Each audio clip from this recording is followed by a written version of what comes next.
अगर आज हम कोई सामान बाहर लेते हैं और हमारे पर्स में पैसे ना हो तो हमें भी इस ऐड की याद जरूर आती है कि तू बस सामान लेता जा, क्यूआर से पेमेंट तो हर जगह चलती है। लेकिन कभी क्या आपने सोचा है कि किसी गांव को ही क्यूआर कोड की तरह स्कैन कर सकते हैं? हमेशा की तरह कुछ गजब की जानकारी देंगे, इसीलिए वीडियो को लाइक और चैनल को सब्सक्राइब कर लीजिए। आपने नॉर्मली बहुत से गाँव देखे होंगे, लेकिन चाइना का एक गाँव है जिसमें एक 744 स्क्वायर फीट के लंबे और चौड़े क्षेत्र को ही क्यूआर कोड में बदल दिया गया है और इस गाँव का नाम जिनलेनसोई है। और ऐसा नहीं है कि यह क्यूआर कोड सिर्फ देखने के लिए बनाया गया हो। दरअसल अगर आप इस क्यूआर कोड को हेलीकॉप्टर से स्कैन करते हैं तो यह काम भी करता है और इसे स्कैन करने से वहां की टूरिज्म वेबसाइट ओपन होती है। इस क्यूआर कोड को बनाने में लगभग 1,30,000 पेड़ों का इस्तेमाल किया गया है और इसे बनाने के पीछे चाइना को लगता है कि उनके टूरिज्म को बढ़ावा मिलेगा। वैसे आप बताइए, क्या आप घूमने के शौकीन हैं और आपका सबसे फेवरेट प्लेस कौन सा है?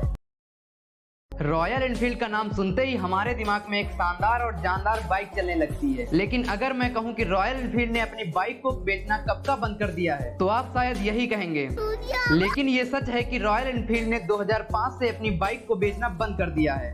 हमेशा की तरह कुछ गजब का बताएंगे, इसलिए वीडियो को लाइक और चैनल को सब्सक्राइब कर लीजिए। दरअसल जब भी कोई बाइक कंपनी अपनी बाइक को प्रमोट करने के लिए ऐड निकालती है तो वह उसके फीचर्स, माइलेज और इंजन की बात करती है, पर रॉयल एनफील्ड इन सबसे हटके है क्योंकि यह अपने ऐड में ऐसी किसी भी चीज की बात नहीं करती, क्योंकि रॉयल एनफील्ड अपनी बाइक को स्टेटस, सक्सेस और पावर का सिंबल बनाकर बेचती है। और जब तक रॉयल एनफील्ड बाइक बेचती थी तब तक केवल एक साल में 5,000 बाइक बेच पाती थी। लेकिन जब से रॉयल एनफील्ड ने लोगों को एक रॉयल लाइफ स्टाइल बेचना शुरू किया है तब से हर साल लगभग 3 लाख बाइक बेच पाती है। इसीलिए हर मूवीज में हीरो की पहली पसंद रॉयल एनफील्ड होती है। अगर आपको भी बाइक अच्छी लगती है तो अपनी फेवरेट बाइक का नाम कमेंट में लिखना मत भूलें।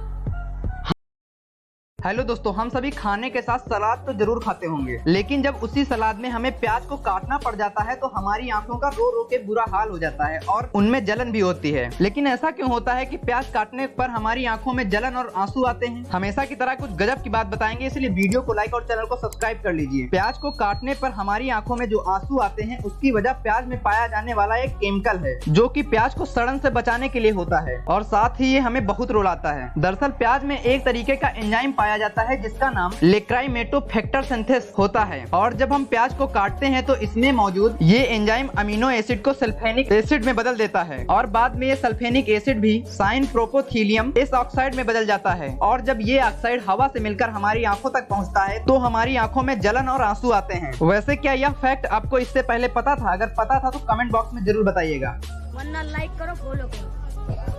वैसे तो हम सभी किसी न किसी व्हीकल को चलाते रहते हैं और जब उसे रोकने की बात आती है तो हम सीधा ब्रेक को दबाते हैं और ब्रेक को दबाते ही व्हीकल आसानी से रुक जाता है। लेकिन हवा में उड़ने वाले प्लेन को जब रोकना होता है तो कैसे रोकते हैं और इसमें किस तरह की ब्रेक यूज होती है? 1 मिनट में गजब की नॉलेज देंगे, इसलिए वीडियो को लाइक और चैनल को सब्सक्राइब कर लीजिए। हमें ये बात जान लेनी चाहिए कि जब भी किसी वाहन में ब्रेक लगती है तो इसका केवल एक ही कारण है कि टायर और रोड के बीच में लगने वाला फ्रिक्शन। लेकिन प्लेन तो हवा में होता है तो इसे जब लैंड कराते हैं तो इसमें ब्रेक लगाने के लिए प्लेन के विंग्स के थोड़े हिस्से को ऊपर की तरफ उठा देते हैं जिससे ज्यादा से ज्यादा हवा उन विंग्स पे टकराए और इसके बाद प्लेन में लगे एग्जॉस्ट फैन को रिवर्स में चलाया जाता है जिससे कि वो हवा को आगे की ओर फेंकने लगता है और इन दोनों तरीकों से हवा प्लेन के स्पीड को कम कर देती है और इस तरह प्लेन सेफली लैंड हो जाता है। वैसे आप बताओ, आपको डिस्क ब्रेक ज्यादा अच्छी लगती है या फिर नॉर्मल ब्रेक? वरना लाइक करो, फॉलो करो।